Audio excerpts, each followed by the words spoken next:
Pinakabagong balita. Naghahanda raw ang hukbong sandatahan ng Estados Unidos ng mga pag-atake laban sa Iran para tapusin ang pagkakabalaho sa negosasyon. Lalong lumakas ang balitang ito sa Washington nitong Huwebes, ika-30 ng Abril, 2026 habang pinapataas ni Donald Trump ang presyon sa Tehran.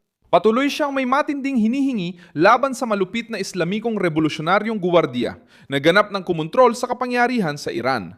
Ikukuwento ko na sa iyo lahat ng yan, pero ngayon siguradong gugustuhin mo mag-subscribe sa channel para manatiling updated. Mala impormasyon sa real-time sa pinakamataas na kalidad ng pamamahayag na iyong makikita. Miuso ang Aovis, ayon sa Axios, inaasahang bibigyan si Trump ng presentasyon ng Central Command ng US ukol sa mga bagong opsyong militar laban sa Iran. Ibinahagi ng Reuters na isa sa mga opsyon ay isang maikli ngunit matinding bagso ng mga pag-atake, posibleng laban sa infrastruktura para piliting bumalik ang Tehran sa negosasyon na mas handang makipagkompromiso.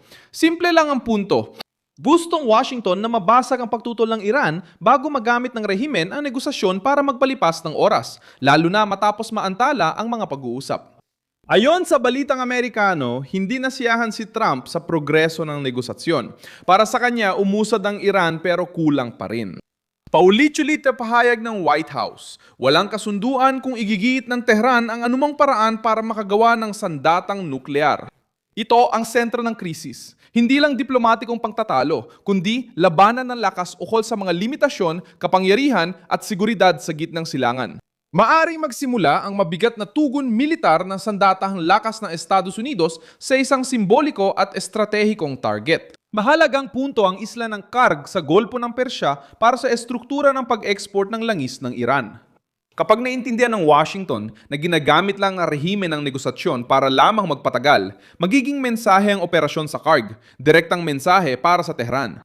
Hindi lang ito pananakot. Layunin nitong wasakin ang pundasyong lohistika ng rehimen at tanggalin sa Iran ang isa sa pinakasensitibong bahagi ng ekonomiya nito. Malinaw ang mensahe. Kailangan tanggapin ng Iran ang tunay na mga limitasyon sa programang nuclear net o mawawalan sila ng kontrol sa mga lugar na sumusuporta sa kanilang lakas. Pinakamabigat na posibilidad ay limitadong operasyong panlupa, papasok ang tropang Amerikano sa isla para i-neutralisa ang estruktura militar, protektahan mga estratehikong punto at pigilan ng Tehran gamitin ang Karg bilang panangga laban sa pandaigdigang merkado. Wala pang kumpirmasyon na inaprubahan ni Trump ang isang bagay na ganito kalaki, pero ang simpleng paghahanda ng mga opsyong militar ay nagbabago na ng kalkulasyon ng Iran. Para sa rehimen, ang banta ay hindi na lang basta parusa, blokeo o talumpati. Nagiging konkretong panganib na makita ang puwersa ng Amerika na sumakop sa mahalagang lugar sa teritoryo nila. Ito ang takot na maaaring gamitin ng Washington para piliting bumalik ang Tehran sa negosasyon ng walang kayabangan, pananakot o ilusyon na kaya nilang hamunin ng Estados Unidos ng walang malaking kapalit. May kakayahan ng militar ng Estados Unidos na tuparin ang banta kung magdesisyon si Trump na lalo pang paigtingin ang pananalita laban sa Tehran. Ang 3 aircraft carrier ng Amerika sa gitnang silangan ay nagdala ng mahigit 200 eroplano at 15,000 sundalo, kabilang ang mga mandaragat at mga marino. Lumili ka ng puwersang kayang umatake, magprotekta ng ruta at sumuporta sa limitadong operasyon sa Golpo. Pinananatili rin ng Washington ang network ng mga base at access militar sa paligid ng Iran. May formal na estruktura sa Kuwait, Bahrain at Qatar at mga kasunduan sa UAE, Oman at Saudi Arabia. Ayon sa ulak, may mahigit 10 base at pasilidad ng Amerika sa rehiyon. Sa ganitong sitwasyon, ang limitadong pananakop sa isla ay matinding hakbang, ngunit hindi imposible sa usaping militar dahil malapit lang ang puwersa ng Amerika para balewalain ng Tehran. Iniulat ng Associated Press na handang tapusin ng Tehran ang kontrol sa kipot ng Hormuz kung aalisin ng Estados Unidos ang blokeo at tatapusin ang digmaan at ipagpapaliban muna ang usaping nuklear. Para kay Trump, ang pagtanggap dito ay mapapaluwag ng presyon sa maling oras at papayagan ng rehimen na muling ipagpaliban ang usaping nuklear. Ginawang pandaigdigang issue ng kipot ng Hormuz ang alitang ito. Ito ang gastos ng banggaan ng kapangyarihan. Dahil sa hamon ng Tehran, tumataas ang presyo ng enerhiya sa mundo. Kahit ganon, tumataya si Trump na mas malaking gastos ay mapupunta sa rehimen ng Iran. Simple lang, kung hindi malayang makapag-export ang Iran, mawawalan sila ng kita. Kung mawalan sila ng kita, bababa ang kakayahan. Nilampondohan ng mga kaalyado nila ang kanilang makinaryang pangseguridad at pigilan ang presyon sa loob ng bansa. Ayon sa mga balita sa Washington, mas malakas na bentahe para sa White House ang pagharang. Ang pagtanggal ng presyon na yon ay parang pagbibigay buhay sa rehimen habang ito'y nahihirapan na. Ang Iran ay napapalibutan ng isang krisis na siya rin ang tumulong lumika dahil sa pagtutol nito sa tunay na mga limitasyon sa larangan ng nuclear. Ang pinakasensitibong impormasyon ay hindi nag-iisa ang planong militar.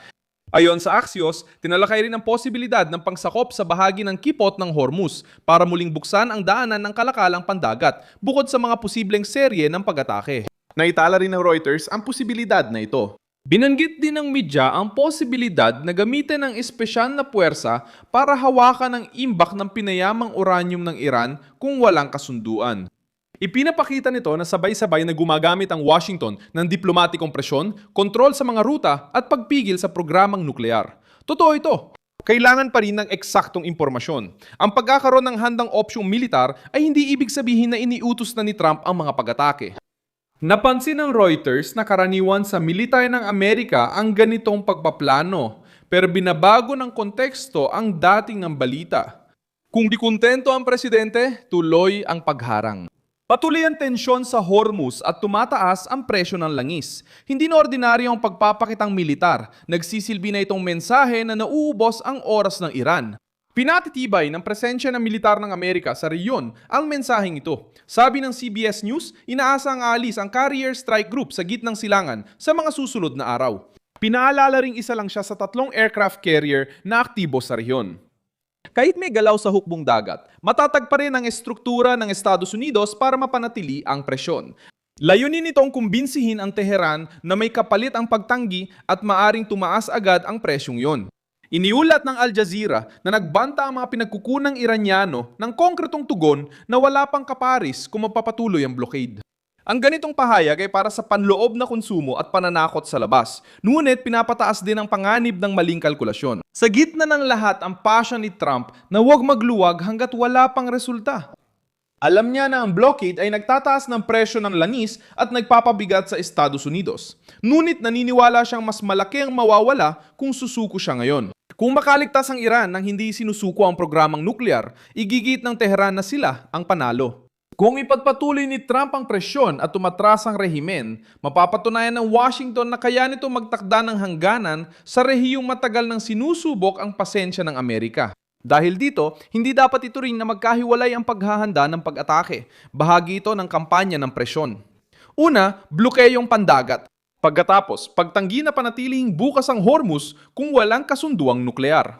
May mga planong militar ngayon at sinusubukan ng White House limitahan ng mga opsyon ng rehimeng Iranian. Maaari naghahanda ang hukbong sandatahan ng Estados Unidos para sa bagong yugto laban sa Iran. Ngunit si Trump pa rin ang magpapasya. At si Trump na kilala sa pagiging palaging agresibo ay gumagawa ng mga desisyong hindi nagawa ng ibang presidente sa henerasyong ito. I-like ang video, mag-subscribe sa channel at sa huli, tingnan ang mga komento para mas maging aktibo sa komunidad ni Milson Alves.